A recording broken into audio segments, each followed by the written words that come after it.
Pangatlo, yield to God's control. Magpapasakop ka kasi alam mo na ang Diyos ang may control ng lahat ng bagay.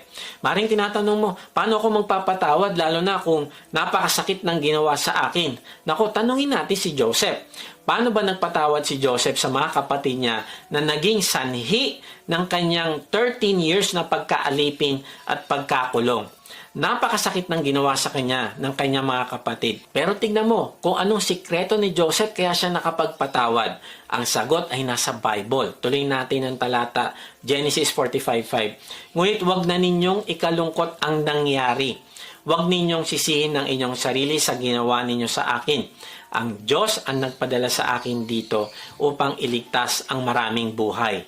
Genesis 45:6-7, verse 6-7. 2 taon pa lamang ang taggutom, 5 taon pa ang darating at walang aanihin ang mga bukirin. Pinauna ako rito ng Diyos upang huwag malipo lang ating lahi. Verse 8. Kaya hindi kayo kundi ang Diyos ang nagpadala sa akin dito. Ginawa niya akong tagapayo ng Faraon, tagapangasiwa ng kanyang sambahayan at tagapamahala ng buong Ehipto. Kaibigan, 3 beses inulit ni Joseph na hindi kayo ang nagpadala sa akin dito sa Ehipto, kundi ang Diyos. Ang ibig sabihin ay kaya nagawa ni Joseph na magpatawad ay dahil alam niya na ang Diyos ang may kontrol ng lahat ng bagay at siya ay nagpasakop dito. Ang ibig sabihin ay nagtiwala siya na ang Diyos ang nag-allow na mangyari ito. Naniniwala siya na dapat niyang pagdaanan ang mga mahihirap na sitwasyon kasi kasama ito sa plano ng Diyos na makilala niya ang Paraon at maging pinuno siya ng Egypt. Nanampalataya siya sa Diyos na siya ay mabuti at may magandang plano sa kanila.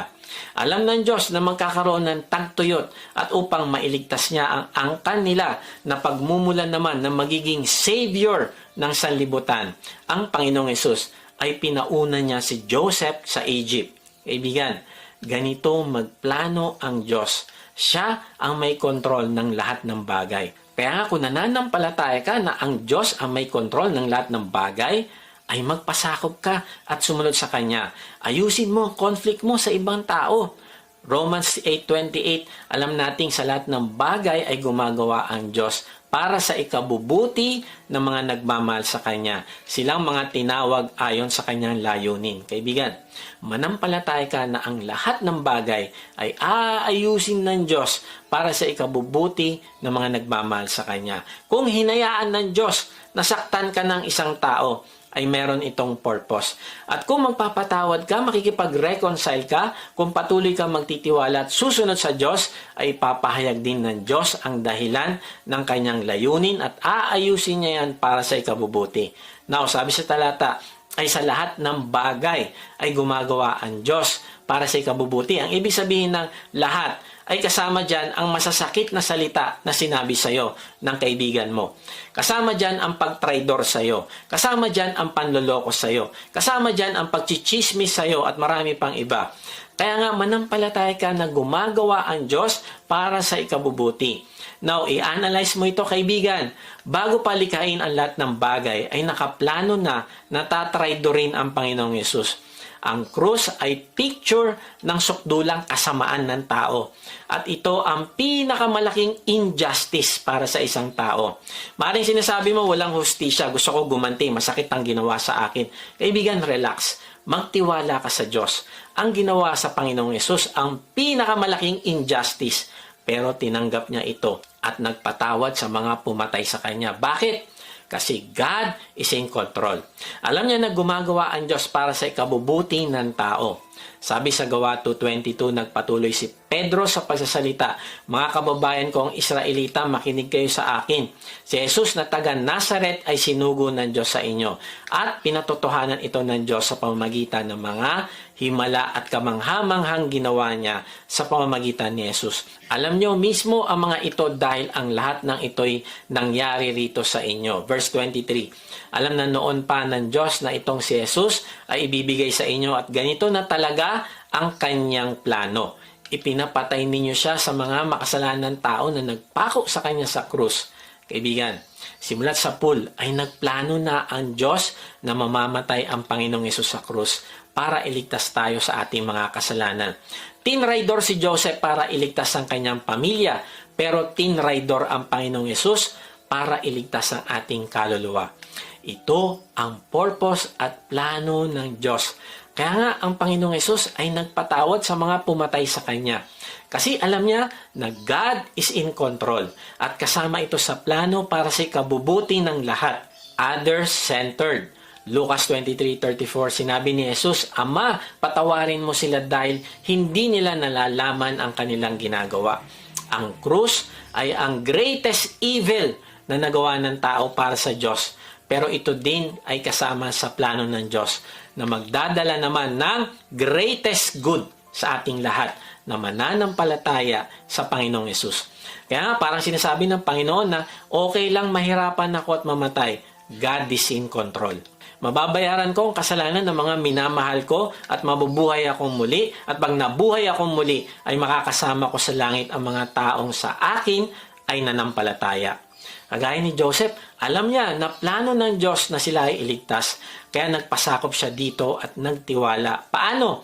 Nagpatawad siya at nakipag-reconcile. Kaibigan, sa kaibuturan ng iyong pagkatao ay maniwala ka na God is in control.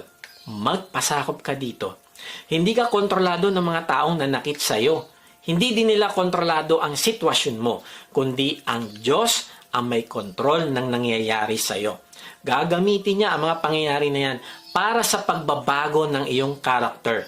Gagamitin niya ang sitwasyon na yan para matuto kang magmahal sa kaaway. Gagamitin niya yan para mas maging matatag at maging mabuting influence ka sa iba. At gagamitin niya yan para magbigay ng glory sa Kanya ang buhay mo.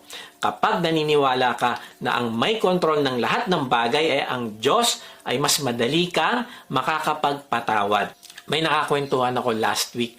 Alam niya ang pinagdaanan ko na problema. Sabi ko sa kanya, kung hinayaan ng Diyos na mangyari ito, ay okay lang. Kung mawalan man kami ng mga gamit o property, ay okay lang dahil tinuturuan niya akong huwag maging attached sa material na bagay. Kung hinayaan niya mangyari ang isang kasalanan sa akin, ay okay lang magpapatawad ako. Kasi tinuturuan niya akong magpatawad ng walang kondisyon. Alam mo, sabi nung kausap ko, ibang klase ka. Hindi lahat ng mga Kristiyano ganyan. Parang tinutuya niya pa ako. Sabi ko sa kanya, alam mo, kung nakatanggap ka ng grace ng Diyos, nakatanggap ka ng kapatawaran ng Diyos, ay magagawa mo ding magpatawad at magmahal ng walang kondisyon. Sabi ni Billy Graham, God's hand never sleeps. He never makes a mistake. His every move is for our own good and for our ultimate good. Noong 4th century ay merong isang batang lalaki ang lumapit kay si Sowes na kanyang spiritual mentor. Sabi niya, sinaktan ako ng isa nating kapatid sa pananampalataya at galit na galit ako, gusto kong gumanti sa kanya. Pinakalma siya ni si Sowes at pinaalalahanan na huwag niya gawin yun dahil ang paghihiganti ay sa Diyos. Pero itong batang Kristyano, matigas talaga. Ayaw niyang makinig. At nagtaas pa siya ng boses at nagsabi na, hindi ako titigil hanggat hindi ako nakakaganti. Alam mo, nung nakita ni si Sowes na hindi makukuha ang lalaki sa paliwanag, ay inaya niya itong manalangin. Sabi niya, kapatid, manalangin tayo. Tapos nanalangin sila. Sabi ni si Sowes, Ama naming Diyos, sa ngayon ay hindi na namin kailangan ang pagkalinga mo sa amin. Dahil kami na ang gaganti para sa aming sarili. Kaya simula ngayon ay kami na ang mamamahala sa aming buhay at hindi na ikaw. Alam mo, nung narinig nung lalaki ang panalangin na ito, ay agad siya nagrepent. Yumuko siya at umiyak. Sabi niya, mahabag po kayo sa akin, hindi na ako gaganti sa aking kapatid. Kaibigan, nung narealize niya na ang Diyos ang may kontrol ng lahat ng bagay at ito ang may kakayanang mga laga sa Kanya, ay mabilis siyang nagpatawad sa kanyang kapatid. Kaya kung gusto mo talaga ng totoong reconciliation at healing, kailangan mo aminin ang iyong sariling kasalanan. Pangalawa, patawarin mo nagkasala sa iyo. Pero hindi mo ito magagawa kung hindi ka mananampalataya na ang Diyos ang may kontrol ng lahat ng bagay. Kaibigan, anong sitwasyon ng buhay mo ang sa tingin mo ay hindi sakop ng kontrol ng Diyos? Kaibigan, kung iniisip mo na may area ka ng buhay na hindi sakop ng kontrol ng Diyos, ay hindi ito totoo. yield to God's control. Ang sitwasyon na yan ang magpapabago at magpapatatag sa iyo. Sabi ni Mark Batterson, the circumstances we ask God to change are often the circumstances God is using to change us. Kaibigan, marahil gusto mo na makipag-reconcile sa Diyos. Praise God dahil pinlano na matagal na ng Diyos ang iyong kapatawaran at kaligtasan. Pinadala niya ang kanyang bugtong na anak upang bayaran ng iyong kasalanan sa krus. At kung mananampalataya ka sa Panginoong Yesus, ay patatawarin ka at bibigyan ng buhay na walang hanggan. Kaibigan, ipahayag mo sa Panginoong Yesus ang iyong pananampalataya sa pamamagitan ng isang panalangin. Kahit nasan ka ngayon, ipanalangin mo ito sa Kanya. Panginoong Yesus, inaamin ko na ako po ay makasalanan. Patawarin niyo po ako. Nananampalataya po ako na ikaw ang nagbayad ng aking kasalanan sa krus. Ngayon nga ay binubuksan ko na ang aking puso. Pumasok ka at manahan sa akin. Tinatanggap kita bilang aking Panginoon na tagapagligtas. Simula ngayon ay tatalikdan ko na ang aking kasalanan. Gamitin niyo po ako para makapagbahagi din ako ng kaligtasan sa iba. Amen. Ating pagtatapos ay iwan ko ito sa inyo. Sabi ni Tony Evans, sometimes God lets you be in a situation that only He can fix so that you can see that He is the one who fixes it. Rest, He's got it.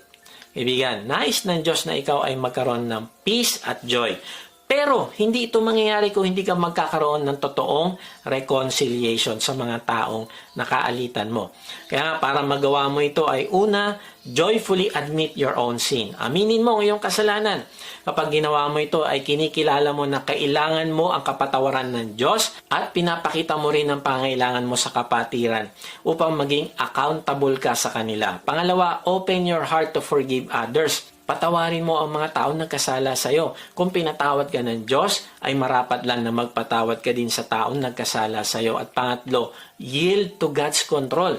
Kapag nagpasakop ka at nanampalataya na ang Diyos ang may kontrol ng lahat ng bagay, ay magiging maluwag sa dibdib mo ang magpatawad. Bakit? Kasi alam mo, nakasama ang pinagdadaanan mo sa plano ng Diyos. At pag ginagawa mo ito, magkakaroon ka ng overflowing joy.